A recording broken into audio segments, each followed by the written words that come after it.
Hi friends, foods of ഇടുക്കിയുടെ അടുത്തൊരു വീഡിയോയിലേക്ക് എല്ലാ കൂട്ടുകാർക്കും സ്വാഗതം. ഇന്ന് ഞാൻ വന്നിരിക്കുന്നത് ക്രീം ബ്രൂലി ഡോണറ്റ്സ് റെസിപ്പി ആയിട്ടാണ്. വളരെ ടേസ്റ്റി ആയിട്ടുള്ള ഒരു റെസിപ്പിയാണിത്. ചെയ്തെടുക്കാൻ വലിയ ബുദ്ധിമുട്ടൊന്നുമില്ല. നമുക്കെല്ലാവർക്കും വീട്ടിലുള്ള ഇൻഗ്രീഡിയൻസ് കൊണ്ട് തയ്യാറാക്കാൻ പറ്റുന്ന ഒരു റെസിപ്പിയാണിത്. അപ്പോൾ ഫസ്റ്റ് നമ്മളൊരു മിക്സിംഗ് ബൗൾ എടുത്തിട്ടുണ്ട്. അതിലേക്ക് 250 മില്ലി കപ്പിന് 1 കപ്പ് പാലൊഴിച്ച് കൊടുക്കാം. അപ്പോൾ ഇതിന് മാവ് തയ്യാറാക്കുക എന്നുള്ളതാണ് ഫസ്റ്റ് സ്റ്റെപ്പ്. ഇത് ഫ്രിഡ്ജിൽ നിന്നെടുത്ത് ചെറുതായിട്ടൊന്ന് ചൂടാക്കിയ പാലാണ്. ഓവർ ചൂടായി പോവരുത്. ഇളം ചൂടുപാൽ 1 കപ്പ് പാല്. അടുത്തായിട്ട് ഈ പാലിലേക്ക് നമ്മൾ ചേർത്ത് കൊടുക്കുന്നത് 1/4 കപ്പ് പഞ്ചസാര. ഇതിലേക്ക് അടുത്തായിട്ട് നമ്മൾ ചേർത്ത് കൊടുക്കുന്നത് 1 മുട്ട, ഒരു 1/2 ടേബിൾ സ്പൂൺ ആക്റ്റീവ് ഈസ്റ്റ്. ഇപ്പോൾ ഞാൻ ചേർത്ത് കൊടുക്കുന്നത് ഇൻസ്റ്റൻറ്റ് ഈസ്റ്റാണ്. അപ്പോൾ പെട്ടെന്ന് മാവങ്ങ് പഫിയായിട്ട് വരും. കുറച്ച് ഉപ്പ്. ഇനി ഇതൊന്ന് നമുക്ക് മിക്സ് ചെയ്യാം. ഇതൊന്ന് മിക്സ് ആയിട്ടുണ്ട്. അടുത്തതായിട്ട് ഇതിലേക്ക് ഞാൻ ചേർത്ത് കൊടുക്കുന്നത് 2.5 കപ്പ് 250 മില്ലി കപ്പിൻ്റെ അളവ് തന്നെയാണ് പറയുന്നത്. 2.5 കപ്പ് മൈദ മാവ്.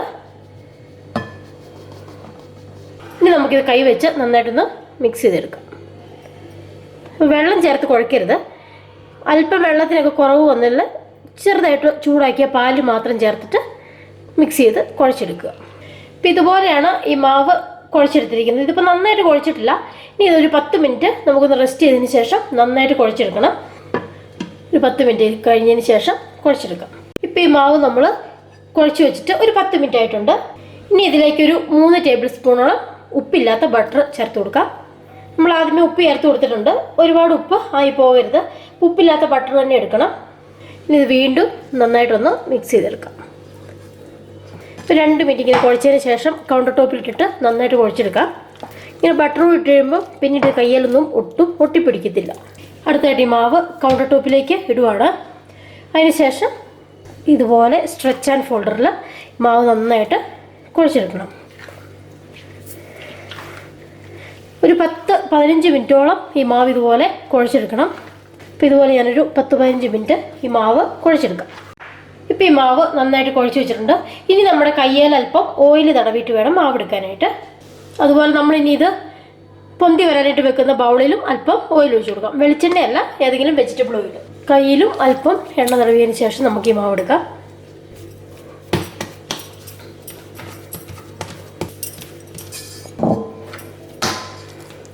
ഈ മാവ് നന്നായിട്ട് കവർ ചെയ്തിട്ട് നമുക്കിത് പൊന്തി വരാനായിട്ട് വെക്കാം.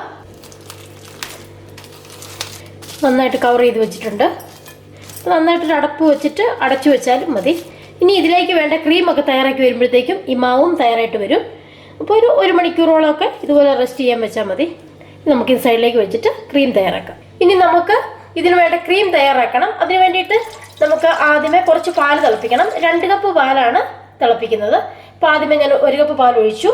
ഇപ്പോൾ 2 കപ്പ് പാല്. അടുത്തതായിട്ട് ഈ പാലിലേക്ക് 1/2 കപ്പ് പഞ്ചസാര ചേർത്ത് കൊടുക്കാം.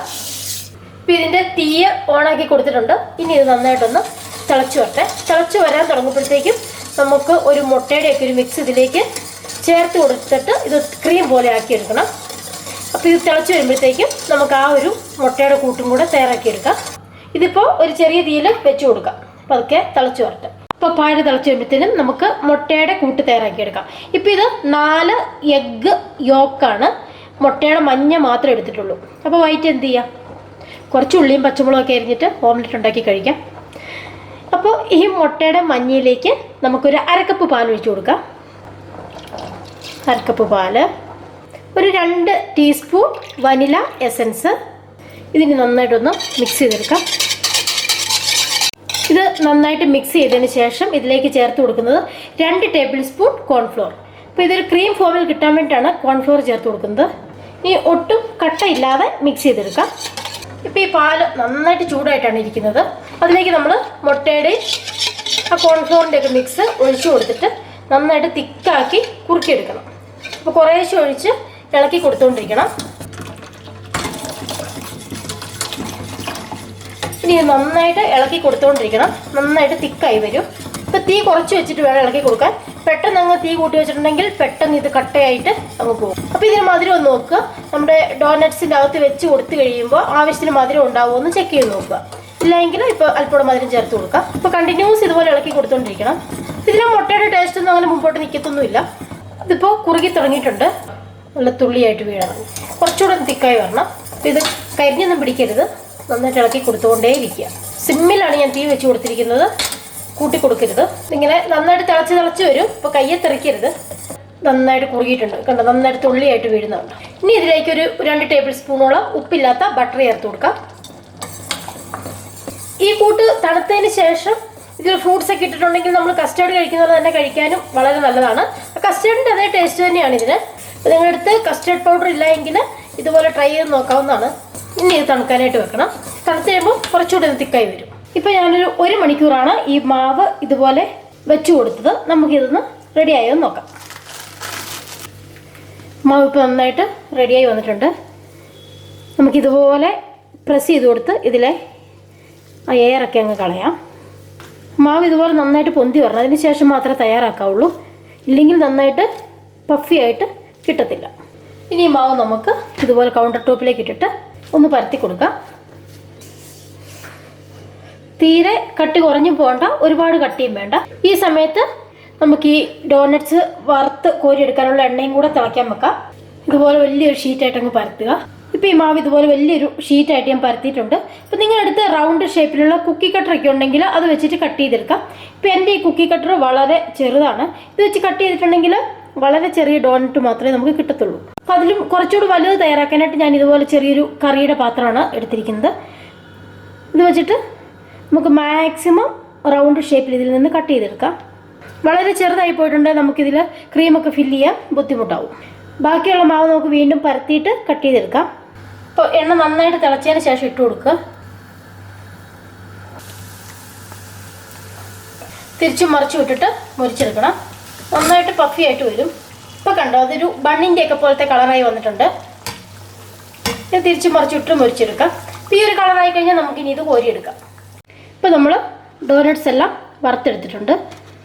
ഇനി നമുക്കിതിൽ ക്രീം ഫില്ല് ചെയ്യണം. ഞാനിപ്പോൾ ഇതുപോലൊരു ഐസിങ് ബാഗ് എടുത്തിട്ടുണ്ട്. നിങ്ങളുടെ അടുത്ത് ഐസിങ് ബാഗ് ഉണ്ടെങ്കിൽ എടുക്കുക, അല്ലെങ്കിൽ സാധാരണ ഒരു കവറിലോ അങ്ങനെ ഫില്ല് ചെയ്തിട്ട് ക്രീം നിറയ്ക്കാൻ നോക്കുക. ഇതുപോലെ ഒരു ചെറിയ നോസിൽസ് എടുത്തിട്ടുണ്ട്. ഐസിങ് ബാഗിലേക്ക് നോസിൽസ് ഇട്ട് കൊടുക്കാം. നോസിൽസ് ഒക്കെ ഉണ്ടെങ്കിൽ കുറച്ച് ബലമായിട്ടിരിക്കും, അപ്പോൾ അതായിരിക്കും കുറച്ചുകൂടി ഈസി. ഇതുപോലെ ഗ്ലാസ്സിലേക്ക് നമുക്ക് ഐസിങ് ബാഗ് വെച്ചിട്ട് ഇതിനുള്ളിലേക്ക് നമുക്ക് ക്രീം ഫില്ല് ചെയ്യാം. ഇതുപോലെ ഫില്ല് ചെയ്യാം. ഇത് നമുക്ക് ഇതുപോലെ ഒരു ഡോണറ്റ് എടുത്തിട്ട് എന്തെങ്കിലും ഒരു സ്റ്റിക്ക് വെച്ചിട്ട് ഇതിലൊരു ഹോൾ ഉണ്ടാക്കാം. സൈഡ് താഴെ ഭാഗം കട്ടായി പോകാതെ ഉള്ളിൽ മാത്രമായിട്ട് ഹോളാക്കുക. അതിനുശേഷം നമ്മൾ തയ്യാറാക്കി വെച്ചിരിക്കുന്ന ക്രീം ഇതിലേക്ക് ഇതുപോലെ ഫില്ല് ചെയ്ത് കൊടുക്കാം. ഇതുപോലെ നമുക്കിത് ഫുള്ളായിട്ട് തയ്യാറാക്കി വരാം. അടുത്തതായിട്ട് നമുക്കിതിനൊരു ക്യാരമൽ കോട്ടിംഗ് കൂടി കൊടുക്കാം. അപ്പോൾ ഒരു 1/4 കപ്പ് പഞ്ചസാര ഒരു പാത്രത്തിലേക്ക്, ചൂടുകൊണ്ടുള്ളൊരു പാത്രത്തിലേക്ക് ഇട്ട് കൊടുത്തിട്ടുണ്ട്. അതിലേക്കൊരു 4-5 ടേബിൾ സ്പൂൺ വെള്ളം ഒഴിച്ചു കൊടുക്കാം. ഇനി ഇത് തീ ഓണാക്കി കൊടുക്കാം. എന്നിട്ട് തീ കുറച്ച് വെച്ചിട്ട് നമുക്കൊന്ന് ക്യാരമൽ ചെയ്തെടുക്കാം. കരിഞ്ഞു പോകരുത്. ഇപ്പം നമ്മൾ ഷുഗർ സിറപ്പ് ഇതുപോലെ ക്യാരമൽ ചെയ്തെടുത്തിട്ടുണ്ട്. നമ്മൾ ക്രീമൊക്കെ ഫില്ല് ചെയ്ത് വെച്ചിരിക്കുന്ന ഓരോ ഡോണറ്റ്സ് എടുത്തിട്ട് കെയർഫുള്ളി ഇതുപോലെ ഇതിലൊന്ന് ഡിപ്പ് ചെയ്തിട്ടെടുക്കുക. ഇതുപോലെ ഫുള്ളായിട്ട് നമുക്ക് ഒന്ന് ഡിപ്പ് ചെയ്തെടുക്കാം.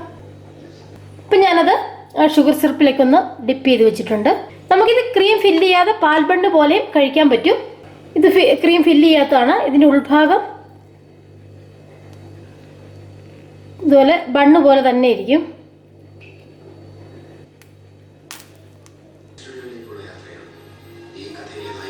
ഇപ്പം നിങ്ങൾക്ക് എല്ലാവർക്കും ഈ ഒരു റെസിപ്പി ഇഷ്ടമായെന്ന് കരുതുന്നു. ഇഷ്ടമായെങ്കിൽ ഒന്ന് ലൈക്ക് ചെയ്യുക, ഷെയർ ചെയ്യുക, ചാനൽ ഒന്ന് സബ്സ്ക്രൈബ് ചെയ്യുക. മറ്റൊരു റെസിപ്പിയുമായിട്ട് അടുത്ത ദിവസം കാണാം. Take care, by.